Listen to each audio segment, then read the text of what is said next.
આવનારી 27 તારીખે બકરી ઈદ છે ત્યારે વિશ્વ હિન્દુ પરિષદ દ્વારા બકરી ઈદના દિવસે ગૌ વંશની હત્યા ન થાય તેને લઈને વિરોધ પ્રદર્શન કરવામાં આવ્યું હતું। આ માટે કલેક્ટરને પણ રજૂઆત કરવામાં આવી હતી। આખી ઘટના શું છે તેના વિશે વિગતે ચર્ચા કરીએ। નમસ્કાર, તમે જોઈ રહ્યા છો ચક્રવાત ન્યૂઝ, હું આપની સાથે હેમંત।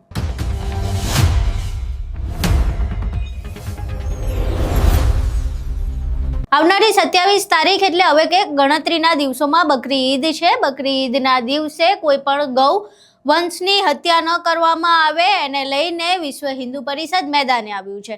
આ સમગ્ર ઘટનાને લઈને ગૌ હત્યા ન થાય તેના માટે વિશ્વ હિન્દુ પરિષદ દ્વારા વિરોધ પ્રદર્શન કરવામાં આવ્યું હતું। અહીં જોઈએ એ વિરોધ પ્રદર્શનના દ્રશ્યો।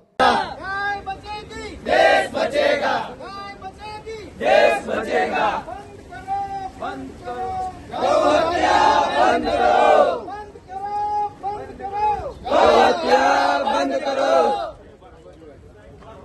जय श्री राम। जय श्री राम। जय श्री राम। जय श्री राम। जय श्री राम। जय श्री राम। जय श्री राम। जय श्री राम। जय श्री राम। जय श्री राम। जय श्री राम। जय श्री राम। हर महादेव। અહીં તમે વિરોધ પ્રદર્શનના દ્રશ્યો જોયા। હવે આખી ઘટનાને લઈને કલેક્ટરને પણ રજૂઆત કરવામાં આવી હતી। કલેક્ટર સાથે શું વાતચીત કરવામાં આવી છે તે પણ દ્રશ્યો જોઈએ।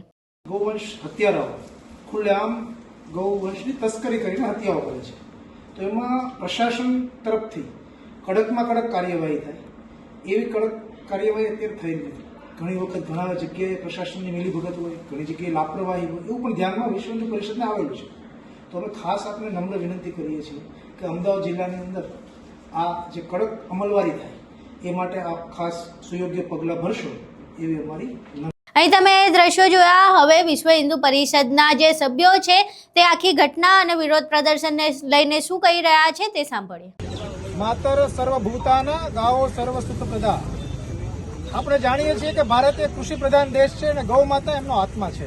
ગૌ સંરક્ષણ, ગૌ રક્ષણ અને ગૌનું જે સંવર્ધન છે એ માત્ર ધાર્મિક આસ્થાનો વિષય નથી, એ આપણી સામાજિક, આર્થિક અને આધ્યાત્મિક પ્રગતિનો આધાર છે। રાષ્ટ્રને સ્વાસ્થ્યયુક્ત બનાવવું હશે તો આપણે ગૌ માતા એ અતિ આવશ્યક માતા છે। આજે વિશ્વ હિન્દુ પરિષદના દરેક કાર્યકર્તાઓ બકરી ઈદ પૂર્વે જે ગૌ વંશની હત્યા થઈ રહી છે, જે તસ્કરી થઈ રહી છે, એ તસ્કરીની સામે કડક પગલાં ભરાય એ માટે આજે વિશ્વ હિન્દુ પરિષદના દરેક કાર્યકર્તાઓ કલેક્ટર કચેરીએ આવેદનપત્ર આપવા માટે આવ્યા છીએ। અમારી એક જ માંગ છે કે ગુજરાત એક એવું રાજ્ય છે કે દેશના સર્વપ્રથમ રાજ્યમાં ગૌવંશ હત્યા કાયદો અમલમાં મૂકેલો છે, એમની અમલવારી પૂરતી થયેલી નથી। પ્રશાસનની મિલીભગત દેખાઈ રહી છે, પ્રશાસનની લાપરવાહી પણ દેખાઈ રહી છે। આવા સમયે જ્યારે ગૌ માતાને આપણે સાંસ્કૃતિક રીતે આપણી માતા, આધ્યાત્મિક રીતે જ્યારે માતા છે, ત્યારે પ્રશાસન કડકમાં કડક પગલાં ભરે। આજે આપણે જોઈ રહ્યા છીએ કે બજરંગ દળના કાર્યકરો, ગૌવંશ રક્ષાના કાર્યકર્તાઓ અને વીએસપીના કાર્યકર્તાઓ એ સમગ્રને સડકો પર આવવું પડે છે, રોડ પર આવવું પડે છે, એ ખરેખર શરમજનક બાબત છે। આના માટે થઈને પોલીસ પ્રશાસને જે લોકો તસ્કરી કરે છે, જે લોકો ગૌવંશની હત્યા કરે છે, એમના માટે કડકમાં કડક પગલાં ભરે, એમના માટે વિશેષ ફાસ્ટ ટ્રેક કોર્ટની રચના પણ કરે એવી પણ અમારી માંગ છે। વિશેષ સંપર્ક અધિકારીની નિમણૂક કરે એવી પણ માંગ છે। જે ગૌવંશ હત્યા લોકો કરે છે એમના ઉપર બિન જામીનપાત્ર ગુનો થાય એવી નીતિઓને અમલમાં મૂકવામાં આવે અને દરેક પોલીસ સ્ટેશનની અંદર ગૌ હત્યા બાબતના એક અધિકારીને પણ નિમણૂક કરવામાં આવે। તમારા માધ્યમથી રાજ્ય સરકારને એ પણ અમે જણાવવા માંગીએ છીએ કે આપણી રાજ્યની સાંસ્કૃતિક ધરોહરને જાહેર કરવામાં આવે। ગોપાષ્ટમીનો જે તહેવાર છે એને રાજ્ય તહેવાર તરીકે જાહેર કરવામાં આવે। રાજ્ય સરકારને વિનંતી છે કે ગૌ મંત્રાલયની સ્થાપના કરવામાં આવે। તદુપરાંત ગૌ માતાની રક્ષા માટે જે ગૌચરણ પર અતિક્રમણ થઈ રહ્યું છે એની ઉપર જે કબજો જવામાં આવ્યો છે એ કબજાઓને પણ દૂર કરવામાં આવે અને ગૌ માતાની જમીન ગૌ માતા માટે રહે એવું સુનિશ્ચિત કરવામાં આવે।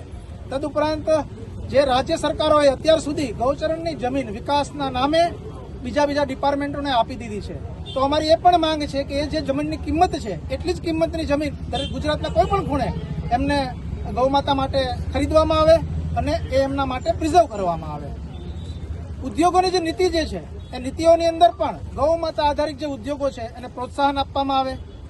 રાજ્યમાં સ્કૂલો, કોલેજો અને જે અધ્યાપકો છે એ અધ્યયનની અંદર વૈજ્ઞાનિક આધારના આધારે ગૌ માતાનું જે મહત્વ છે એવા કોર્સ દાખલ કરવામાં આવે. અમારી માંગ એ માત્ર ગૌ માતા હિન્દુઓ માટેની માંગ નથી.